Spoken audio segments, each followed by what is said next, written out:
The Emancipation Proclamation, or Proclamation 95, was a presidential proclamation and executive order issued by United States President Abraham Lincoln on September 22, 1862, during the Civil War. The proclamation read, that on the first day of January in the year of our Lord, 1863, all persons held as slaves within any state, or designated part of a state, the people whereof shall then be in rebellion against the United States shall be then, thenceforward, and forever free. And the executive government of the United States, including the military and naval authority thereof, will recognize and maintain the freedom of such persons, and will do no act or acts to repress such persons, or any of them, in any efforts they may make for their actual freedom.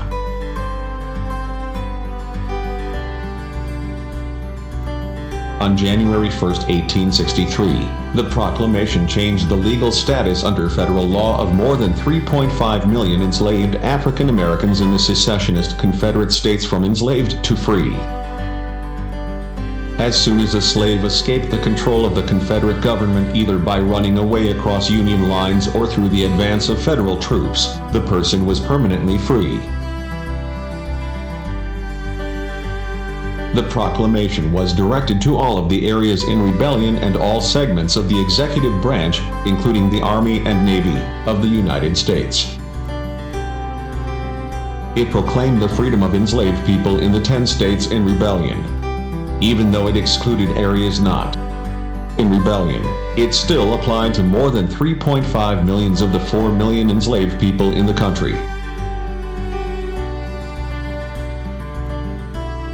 Lincoln's uncertain commitment to emancipation. The proclamation was the first sign that the president was moving by agonizing steps to a new understanding of the war. For Lincoln, the carnage had become unendurable, unless it could be given over to a higher purpose. In December of 1862, only weeks before the date, New Year's Day, he promised to sign an Emancipation Proclamation. Lincoln presented to the Congress a dramatic peace plan. If the Southern states would lay down their arms, they could keep their slaves for another 40 years.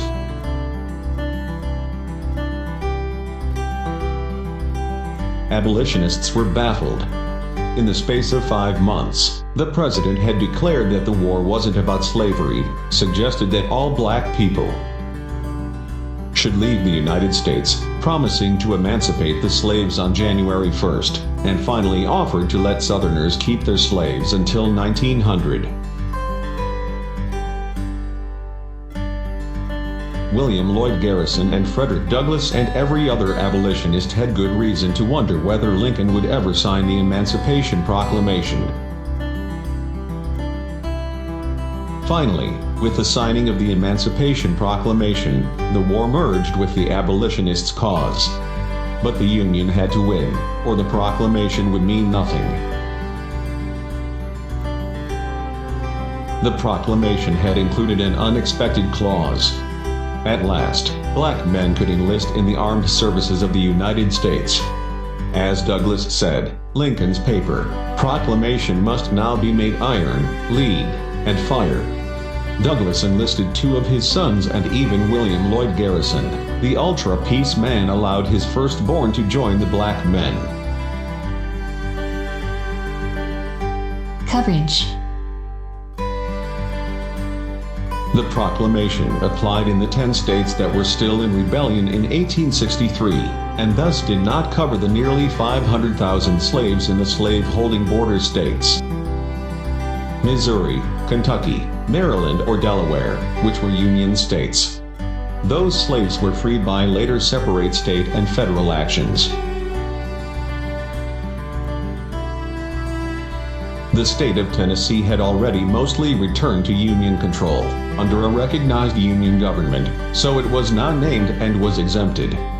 Virginia was named, but exemptions were specified for the 48 counties then in the process of forming the new state of West Virginia, and 7 additional counties and 2 cities in the Union-controlled Tidewater region of Virginia. Also specifically exempted were New Orleans and 13 named parishes of Louisiana, which were mostly under federal control at the time of the proclamation. These exemptions left unemancipated an additional 300,000 slaves. The Emancipation Proclamation has been ridiculed, notably in an influential passage by Richard Hofstadter for freeing only the slaves over which the Union had no power. These slaves were freed due to Lincoln's war powers. This act cleared up the issue of contraband slaves. It automatically clarified the status of over 100,000 now former slaves. Some 20,000 to 50,000 slaves were freed the day it went into effect in parts of 9 of the 10 states to which it applied, Texas being the exception. In every Confederate state, except Tennessee and Texas, the proclamation went into immediate effect in Union-occupied areas, and at least 20,000 slaves were freed at once on January 1, 1863. Proclamation of Amnesty and Reconstruction, 1863.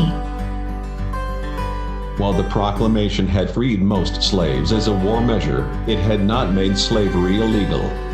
Of the states that were exempted from the proclamation, Maryland, Missouri, Tennessee, and West Virginia prohibited slavery before the war ended.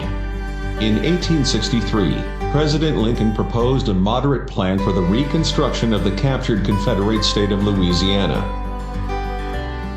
Only 10% of the state's electorate had to take the loyalty oath. The state was also required to accept the proclamation and abolish slavery in its new constitution. However, in Delaware and Kentucky, slavery continued to be legal until December 18, 1865, when the 13th Amendment went into effect. In December 1863, Lincoln issued his Proclamation of Amnesty and Reconstruction, which dealt with the ways the rebel states could reconcile with the Union. Key provisions required that the states accept the Emancipation Proclamation and thus the freedom of their slaves, and accept the Confiscation Acts, as well as the act banning of slavery in United States territories.